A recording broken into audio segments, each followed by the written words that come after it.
Hi friends, നമ്മുടെ എല്ലാ ഉദ്യോഗാർത്ഥികളും പ്രതീക്ഷയോടെ കാത്തിരിക്കുന്ന ഒരുപാട് ഡിഗ്രി ലെവൽ എക്സാമുകൾ 2026 വരാനുണ്ട്.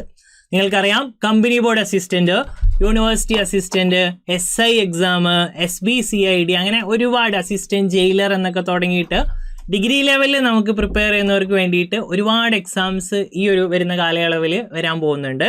അപ്പോൾ ഈ ഒരു എക്സാംസിനെല്ലാം കോമൺ ആയിട്ടുള്ള ഒരു ഡിഗ്രി പ്രിലിംസ് എക്സാമാണ് PSCയുടെ ഒഫീഷ്യൽ ടൈം ടേബിളിൽ പറഞ്ഞിട്ടുള്ളത്. അപ്പോൾ ഈ ഒരു ഡിഗ്രി പ്രിലിംസ് എക്സാമിന് എങ്ങനെയാണ് പ്രിപ്പയർ ചെയ്യേണ്ടത്, ഏതൊക്കെ രീതിയിൽ പഠിച്ചു കഴിഞ്ഞാൽ ഇതിൻ്റെ ഒരു കട്ട് ഓഫ്, പ്രിലിംസിൻ്റെ കട്ട് ഓഫ് നമുക്ക് ക്രാക്ക് ചെയ്യാം, അതുപോലെ സിലബസിൽ എന്തൊക്കെ കാര്യങ്ങളാണ്, എവിടെയൊക്കെയാണ് ഇമ്പോർട്ടൻസ് കൊടുക്കേണ്ടത്, എങ്ങനെ പഠിച്ചാലാണ് നമുക്ക് പ്രിലിംസ് കടക്കാൻ പറ്റുക എന്നുള്ള കാര്യമായിരിക്കും ഈ വീഡിയോയിലൂടെ ഞാൻ നോക്കാൻ പോകുന്നത്. എൻ്റെ പേര് Ismail Kaladi. Welcome to Xylem PSC YouTube channel. അപ്പോൾ ഡിഗ്രി പ്രിലിംസ് 2026 എന്ന് പറഞ്ഞാൽ നിങ്ങൾക്കറിയാം, ഒരുപാട് എക്സാമുകളിലേക്കുള്ളൊരു ഫസ്റ്റ് എൻട്രിയാണ്. ഏതൊക്കെ എക്സാമുകൾ എന്ന് ചോദിച്ചാൽ നമുക്കറിയാം, യൂണിവേഴ്സിറ്റി അസിസ്റ്റൻറ്റ് വരുന്നുണ്ട്, കമ്പനി ബോർഡ് അസിസ്റ്റൻറ്റ് വരുന്നുണ്ട്, SBCID വരുന്നുണ്ട്, അസിസ്റ്റൻറ്റ് ജയിലർ എക്സാം വരുന്നുണ്ട്, പിന്നെ SBCID, അങ്ങനെ ഒരുപാട് എക്സാം, SI എക്സാം, ഇതിനെല്ലാത്തിനും ഉള്ളൊരു പ്രിലിംസ് ആയിരിക്കും. അപ്പോൾ ആ ഒരു പ്രിലിംസിൻ്റെ എക്സ്പെക്റ്റഡ് ഡേറ്റ് PSC അനൗൺസ് ചെയ്തിട്ടുള്ളത് മെയ് മാസം മുതൽ ജൂലൈ വരെ ആയിരിക്കും. നോർമലി 2 സ്റ്റേജ് അല്ലെങ്കിൽ 3 സ്റ്റേജ് എക്സാമുകളായിരിക്കും ഇതിനുണ്ടാവുക.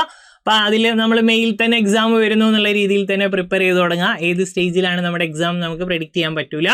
അതേപോലെ തന്നെ ഇതിൻ്റെ എല്ലാം മെയിൻസിൻ്റെ ഡേറ്റ് പറഞ്ഞിട്ടുള്ളത് തൊട്ടപ്പുറത്ത് തന്നെയാണ്, ഓഗസ്റ്റ് മുതൽ ഒക്ടോബർ വരെയാണ്. അപ്പോൾ പ്രിലിംസ് കഴിഞ്ഞ് ഒരുപാട് സമയമൊന്നും നമുക്ക് പ്രിപ്പയർ ചെയ്യാൻ മെയിൻസിന് ഉണ്ടാവില്ല. അതുകൊണ്ട് തന്നെ പ്രിലിംസിന് പഠിക്കുമ്പോൾ തന്നെ നമ്മൾ ആ ഒരു രീതിയിൽ, ആ ഒരു സീരിയസ്നെസ്സിൽ പഠിക്കണം. സിലബസ് നോക്കാം. ഡിഗ്രി പ്രിലിംസിൻ്റെ സിലബസ് മിക്കവാറും എല്ലാവർക്കും അറിയുന്നതായിരിക്കും. 2021 മുതൽ ഇതേ സിലബസിലാണ് ഡിഗ്രി ലെവൽ എക്സാമുകൾ നടന്നുകൊണ്ടിരിക്കുന്നത്. അപ്പോൾ നിങ്ങൾക്ക് സിലബസ് നോക്കിയാൽ അറിയാം, ഹിസ്റ്ററി 10 മാർക്കിനുണ്ട്, ജോഗ്രഫി 5 മാർക്ക്, എക്കണോമിക്സിന് 5 മാർക്കുണ്ട്, സിവിക്സിന് 5 mark, constitution 5 mark, arts, literature, culture and sports 10 മാർക്കുണ്ട്, കമ്പ്യൂട്ടറിൻ്റെ ഒരു 5 mark, science and technology 5 mark, പിന്നെ maths, mental ability 20 mark, English 20 mark, Malayalam 10 mark.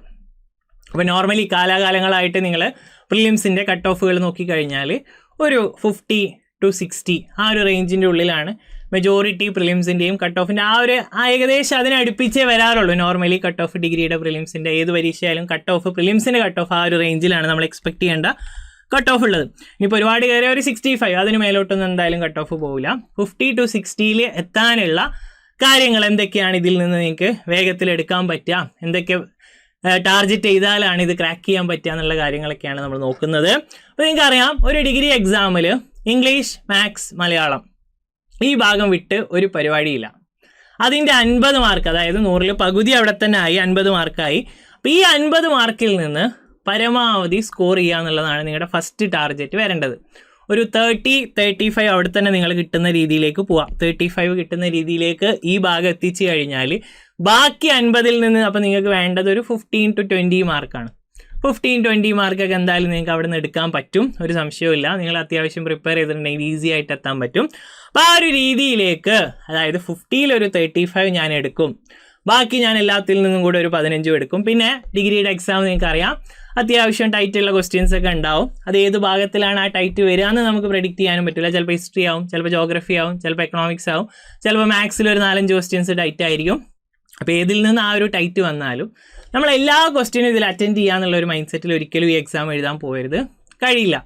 നമുക്കിതിൽ സ്കിപ്പ് ചെയ്യാനുള്ള ഒരുപാട് ക്വസ്റ്റ്യൻസ് ഉണ്ടാവും. അപ്പോൾ ആ ഒരു സ്കിപ്പ് ചെയ്യാനുള്ള ക്വസ്റ്റ്യൻസ് കണ്ടെത്തി അത് കൃത്യമായി സ്കിപ്പ് ചെയ്ത് നമുക്ക് ആവശ്യമുള്ള ചോദ്യങ്ങൾ, അതായത് മാർക്ക് കിട്ടുന്ന കറക്റ്റ് ചോദ്യങ്ങൾ പിക്ക് ചെയ്ത് 100 എണ്ണത്തിൽ നിന്ന് കണ്ടെത്തി എഴുതി പോയാൽ മാത്രമേ നമുക്ക് പ്രിലിംസ് ക്രാക്ക് ചെയ്യാൻ പറ്റുള്ളൂ. ആ ഒരു രീതിയിലേക്ക് തന്നെ വരണം. എപ്പോഴും ഇതിൽ 100 ഞാൻ അറ്റൻഡ് ചെയ്യും, അല്ലെങ്കിൽ 80 എണ്ണം 90 എണ്ണം അറ്റൻഡ് ചെയ്യും എന്നൊക്കെ വാശി പിടിച്ച് പോയി കഴിഞ്ഞാൽ 90 എത്തൂല, ചിലപ്പോൾ ഒരു 40-50 എത്തുള്ളൂ. അതിൽ തന്നെ ചിലപ്പോൾ കുറേ നെഗറ്റീവൊക്കെ വരും. അപ്പോൾ ആ ഒരു വാശി ആദ്യം ഒഴിവാക്കുക. കിട്ടാത്ത ക്വസ്റ്റ്യൻ അല്ലെങ്കിൽ കുറേ വായിക്കാനുള്ള ക്വസ്റ്റ്യൻസ് ഒക്കെ ഉണ്ടാവും ചിലപ്പം. അപ്പോൾ അതൊക്കെ എന്ത് ചെയ്യുക, അതൊക്കെ ഫസ്റ്റ് റൗണ്ടിലേ സ്കിപ്പ് ചെയ്യുക. ഏറ്റവും അറിയുന്ന ക്വസ്റ്റ്യൻസ് ആ 100 എണ്ണത്തിൽ നിന്ന് പിക്ക് ചെയ്ത് വെക്കുക. ബാക്കി 2ാം റൗണ്ടിൽ സമയം കിട്ടുകയാണെങ്കിൽ അതിൽ കുറച്ചും കൂടി അറിയുന്ന ആ ഒരു ക്വസ്റ്റ്യൻസും കൂടി അറ്റംപ്റ്റ് ചെയ്ത് ഈ ഒരു 50-60 മാർക്ക് കിട്ടുന്ന രീതിയിൽ ഞാൻ അറ്റംപ്റ്റ് ചെയ്തിട്ടുള്ളതെന്നുള്ള കാര്യം ഉറപ്പുവരുത്താം. അപ്പോൾ ഈ ഒരു കാര്യങ്ങൾക്ക് നിങ്ങൾക്ക് ചെയ്യാവുന്ന വേറൊരു ഈസി ആയിട്ടുള്ളൊരു കാര്യം എന്ന് പറഞ്ഞാൽ, 2021 മുതൽ 25 വരെ ഒരുപാട് ഡിഗ്രി പ്രിലിംസ് എക്സാമുകൾ നടന്നിട്ടുണ്ട്. എല്ലാ കൊല്ലവും ഡിഗ്രിയുടെ പ്രിലിംസ് നടക്കുന്നുണ്ട്. അപ്പോൾ ആ ഒരു ക്വസ്റ്റ്യൻ പേപ്പേഴ്സ് തീർച്ചയായും നിങ്ങൾ പരിചയപ്പെടണം. 2021 നമുക്ക് 2 പ്രിലിംസ് ഉണ്ട്. 22 പോയപ്പോൾ 3 സ്റ്റേജ് പ്രിലിംസ് ഉണ്ടായിരുന്നു. 23 പോയപ്പോഴും അവിടെ 3 സ്റ്റേജ് ഉണ്ട്. 24 3 സ്റ്റേജ് ഉണ്ട്. 25 ഇപ്പോൾ ലാസ്റ്റ് സെക്രട്ടേറിയറ്റ് അസിസ്റ്റൻറ്റ് പ്രിലിംസിൽ 2 സ്റ്റേജ് ഡിഗ്രി പ്രിലിംസ് ഉണ്ട്. അപ്പോൾ ഈ മൊത്തം ക്വസ്റ്റ്യൻ പേപ്പേഴ്സ് നോക്കിയാൽ തന്നെ ഇത് നിങ്ങൾക്ക് സെർച്ച് ചെയ്താൽ ഈസി ആയിട്ട് കിട്ടും. ഡിഗ്രി പ്രിലിംസ് 2021 ക്വസ്റ്റ്യൻ പേപ്പർ എന്ന് ഗൂഗിളിൽ സെർച്ച് ചെയ്യുക. ആദ്യത്തെ 2 എണ്ണം കിട്ടും. 22 പ്രിലിംസ് സെർച്ച് ചെയ്യുക, 3 എണ്ണം കിട്ടും. 23 പ്രിലിംസ് 3 എണ്ണം. അപ്പോൾ ഇതെല്ലാം കൂടെ കൂട്ടി നോക്കിയാൽ തന്നെ എന്തായി? 11 ക്വസ്റ്റ്യൻ പേപ്പേഴ്സായി. 11 ക്വസ്റ്റ്യൻ പേപ്പേഴ്സായി. ഇതിലെ ഫുള്ള് ചോദ്യങ്ങളും ചെയ്താൽ തന്നെ അത്യാവശ്യം ഒരു സിലബസിനെ കുറിച്ചുള്ള ഒരു ഐഡിയയും എന്തൊക്കെയാണ് പഠിക്കേണ്ടതെന്നുള്ള കാര്യമൊക്കെ കൃത്യമായി മനസ്സിലാവും. അപ്പോൾ ആ 11 ക്വസ്റ്റ്യൻ പേപ്പേഴ്സിലെ മാത്സും ഇംഗ്ലീഷും മലയാളവും പറ്റുമെങ്കിൽ ഒരു 3 വട്ടം ചെയ്ത് നോക്കുക.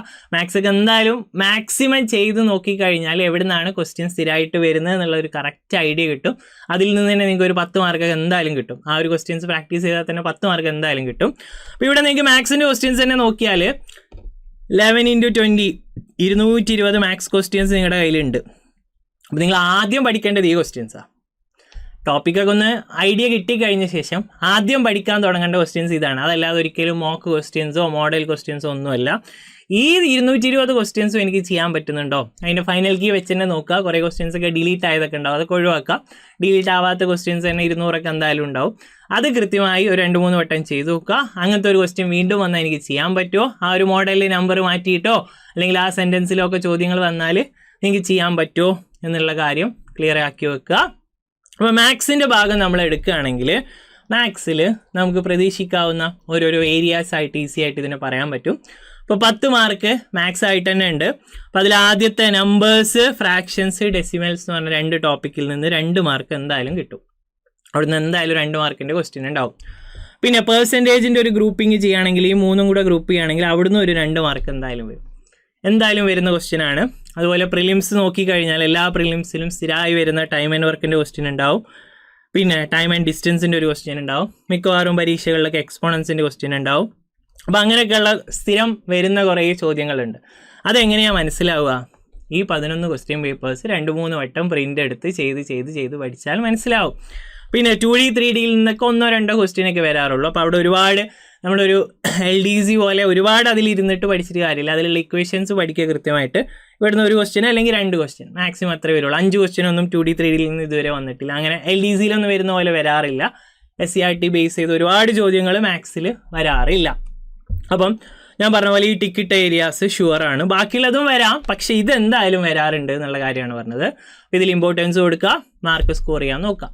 ഇതേപോലെ മെൻ്റൽ എബിലിറ്റിയിൽ നമുക്ക് വളരെ ഇമ്പോർട്ടൻ്റ് ആയിട്ട് പറയാൻ പറ്റുന്ന ടോപ്പിക്കുകളുണ്ട്. സീരീസിൻ്റെ ക്വസ്റ്റ്യൻ എന്തായാലും ഉണ്ടാവും, ഷുവറാണ്. പിന്നെ കോഡിങ് ആൻഡ് ഡീകോഡിങ്ങിൻ്റെ ഒരു ക്വസ്റ്റ്യൻ എന്തായാലും ഉണ്ടാവും. ഫാമിലി റിലേഷൻ ഉണ്ടാവും, ഡയറക്ഷൻ ഉണ്ടാവും. ക്ലോക്കും കലണ്ടറും കൂടെ 1-2 ക്വസ്റ്റ്യൻസ് അവിടെയും പ്രതീക്ഷിക്കാം. ഈ ടിക്കറ്റത് എന്തായാലും ഉണ്ടാവും. ബാക്കിയുള്ളതും ഓഡ്മാന്, അനലോഗിയൊക്കെ വരാറുണ്ട്. പക്ഷേ ഈ 10 മാർക്ക് ഉണ്ടാക്കണമെങ്കിൽ ഇതിൽ നിന്ന് സ്റ്റാൻഡേർഡ് ക്വസ്റ്റ്യൻസ് ഉണ്ടാക്കാൻ പറ്റുന്ന ഏരിയാസ് ഇതായതുകൊണ്ട് ഇതെന്തായാലും പ്രിലിംസിന് ചോദിക്കാറുണ്ട്. 20ൻ്റെ മാത്സിൽ നിങ്ങളൊരു 15 കിട്ടുന്ന രീതിയിലേക്ക് നിങ്ങളെ പ്രിപ്പറേഷൻ കൊണ്ടുവരിക. ടോപ്പിക്കായിട്ട് തന്നെ പഠിക്കുക. ക്വസ്റ്റ്യൻ പേപ്പേഴ്സ് ആ 11 ഏറ്റവും മിനിമം ആണ്. അതിന് പുറമെ നിങ്ങൾക്ക് ഡിഗ്രി മെയിൻസിൽ ചോദിച്ച ക്വസ്റ്റ്യൻസ് എന്ത് ചെയ്യാം, പ്രാക്ടീസ് ചെയ്യാം. ഈവൻ 10th ലെവൽ പരീക്ഷകളിൽ ചോദിച്ച മെയിൻസിൽ ചോദിച്ച പരീക്ഷകളുടെ ക്വസ്റ്റ്യൻ പേപ്പേഴ്സ് ചെക്ക് ചെയ്ത് പഠിക്കാം. അപ്പോൾ ഇതൊക്കെ ചെക്ക് ചെയ്ത് പഠിക്കാനുള്ള ഒരു വഴി എന്ന് പറഞ്ഞാൽ ആദ്യം നിങ്ങൾ ഈ പറഞ്ഞ പോലെ ക്വസ്റ്റ്യൻ പേപ്പേഴ്സ് ഡൗൺലോഡ് ചെയ്യുക. ഓരോ കൊല്ലത്തിലും ഇത്ര ക്വസ്റ്റ്യൻ പേപ്പേഴ്സ് ഉണ്ട്, അത് ഡൗൺലോഡ് ചെയ്ത് കൃത്യമായി ആ ക്വസ്റ്റ്യൻ പേപ്പേഴ്സ് തന്നെ വെച്ച് ആദ്യം പഠിക്കുക. അതിലുള്ള ചോദ്യങ്ങൾ ചെയ്തു തുടങ്ങുക. എന്നിട്ട് എന്ത് ചെയ്യുക, ഞാൻ പറഞ്ഞ ഒരു കട്ട് ഓഫ് റേഞ്ച് 50 to 60 എന്ന് പറഞ്ഞ ആ ഒരു റേഞ്ചിലേക്ക് എത്താൻ വേണ്ടി എല്ലാവരും ശ്രദ്ധിക്കുക. ഞാൻ പറഞ്ഞ പോലെ ക്വസ്റ്റ്യൻസ് സ്കിപ്പ് ചെയ്യാനുണ്ടാവും. മെയിൻ പ്രിലിംസിൻ്റെ പരീക്ഷയ്ക്ക് എല്ലാ ക്വസ്റ്റ്യനും എന്തായാലും തൊടാൻ പറ്റില്ല. തീരെ നോക്കാതെ വിടേണ്ട ക്വസ്റ്റ്യൻസ് മനസ്സിലാവണമെങ്കിൽ സിലബസിനെ കുറിച്ചും എന്തൊക്കെയാണ് നിങ്ങൾ ഏത് ഡെപ്തിൽ പഠിച്ചിട്ടുണ്ട് എന്നുള്ള കാര്യമൊക്കെ അവിടെ തീരുമാനിക്കും. അപ്പോൾ അതുകൊണ്ട് തന്നെ ഞാൻ പറഞ്ഞ പോലെ 30 to 35 50ലും ബാക്കി ഭാഗത്ത് നിന്ന് നിങ്ങൾക്ക് പറ്റുന്നത്ര. അപ്പോൾ അതിൽ തന്നെ IT ഒക്കെ ചിലപ്പോൾ ഈസി ക്വസ്റ്റ്യൻസ് വരാറുണ്ട്. എക്കണോമിക്സ് ഇടയ്ക്ക് ടൈറ്റ് ആവും, ഇടയ്ക്കൊക്കെ സിമ്പിൾ കിട്ടാറുണ്ട്. അപ്പോൾ അത് നിങ്ങളുടെ ആ ഒരു ഓരോരുടെ കംഫർട്ട് സോൺസിൽ നല്ല സ്പെഷ്യലൈസ് ചെയ്യുക. അതിൽ നിന്ന് മാർക്കുകൾ സ്കോർ ചെയ്യുക. ഒന്നും വിടരുത്, കാരണം ഏതാണ് ടഫ് ആവുക എന്ന് പറയാൻ പറ്റില്ല. ചിലപ്പോൾ നമ്മൾ ജോഗ്രഫി ഫുള്ള് വിട്ടാൽ ചിലപ്പോൾ ആ പരീക്ഷയിൽ ജോഗ്രഫി ആയിരിക്കും കുറച്ച് ഈസി വരിക. അപ്പോൾ ആ ജോഗ്രഫിയുടെ ഫുള്ള് നമുക്ക് തൊടാൻ പറ്റാതാവും. പക്ഷേ ഈ MEMൻ്റെ 50 മാർക്ക് വളരെ ഇമ്പോർട്ടൻ്റ് ആയിട്ട് തന്നെ പഠിക്കുക ഡിഗ്രി പ്രിലിംസ്. കാരണം അത് പിന്നീട് മെയിൻസ് വരുമ്പോഴും ആ 50 മാർക്ക് എന്ന് പറയുന്നത് ഒരു 30 ആവാം. ഇപ്പോൾ സെക്രട്ടേറിയറ്റിൻ്റെ മെയിൻസ് ആണെങ്കിൽ അത് 41 മാർക്ക് വരെ പോയിട്ടുണ്ടായിരുന്നു ആ ഭാഗം. അപ്പം അങ്ങനെയൊക്കെ ആ ഒരു ഭാഗം പിന്നെയും ആവശ്യം വരും. ഇതിലുള്ള ഒരുപാട് ഭാഗങ്ങൾ പിന്നെയും ആവശ്യം വരും. ഹിസ്റ്ററി, ജോഗ്രഫി, എക്കണോമിക്സ് ഇതൊക്കെ വീണ്ടും ആവശ്യം വരും. ഇനി ഇതിൽ നിന്ന് പുറത്തു പോകാൻ വരുന്ന സാധനങ്ങൾ എന്ന് പറഞ്ഞാൽ ഓരോ പരീക്ഷയുടെ അതിൻ്റെ സ്പെഷ്യൽ ടോപ്പിക് ഭാഗങ്ങൾ മെയിൻസിൽ വരാറുണ്ട്. ഇപ്പോൾ യൂണിവേഴ്സിറ്റി അസിസ്റ്റൻ്റ് ആണെങ്കിൽ അതുമായി റിലേറ്റ് ചെയ്തൊരു സ്പെഷ്യൽ ടോപ്പിക് വരും. പിന്നെ ഈ സയൻസ് ആൻഡ് ടെക് എന്താവും? Science and tech physics, chemistry, biology എന്ന് പറഞ്ഞ 3 സെക്ഷനായിട്ട് മെയിൻസിൽ സെപ്പറേറ്റ് ആയിട്ട് വരാറുണ്ട്. ഇവിടുത്തെ സയൻസ് ആൻഡ് ടെക് അല്ല അവിടെ ഉണ്ടാവുക. അപ്പോൾ അതാണ് വ്യത്യാസങ്ങൾ മെയിനായിട്ട് വരിക മെയിൻസിലേക്ക്. അപ്പം ഈ ഒരു ഭാഗങ്ങൾ കൃത്യമായി നിങ്ങൾ ഇപ്പം തന്നെ പഠിച്ചു പോവുകയാണെങ്കിൽ മെയിൻസിനും തീർച്ചയായിട്ടും ഉപകാരപ്പെടും. അപ്പം അങ്ങനെ ക്വസ്റ്റ്യൻസ് പ്രാക്ടീസ് ചെയ്യുന്ന ഒരു ബാച്ചാണ് നമ്മുടെ കുട്ടികൾ കുറേ ആയിട്ട് ആവശ്യപ്പെടുന്ന ഒരു സാധനം. അതായത് ടോപ്പിക്കായിട്ട് ഒരുപാട് പഠിപ്പിക്കുകയൊന്നുമല്ല, പ്രീവിയസ് ക്വസ്റ്റ്യൻസും മോഡൽ ക്വസ്റ്റ്യൻസും കൂടുതലും പ്രീവിയസ് ചെയ്യുന്ന ഒരു കോഴ്സ് നമ്മൾ സ്റ്റാർട്ട് ചെയ്യുന്നുണ്ട്. ഈ ഒരു ജനുവരി 22 2026 ജനുവരി 22 നമ്മുടെ ബാച്ച്. Q&A ബാച്ചാണ്. ആ ബാച്ചിൻ്റെ പേരിൽ തന്നെ ഉണ്ട്, ക്വസ്റ്റ്യൻ ആൻഡ് ആൻസർ ബാച്ചാണ്.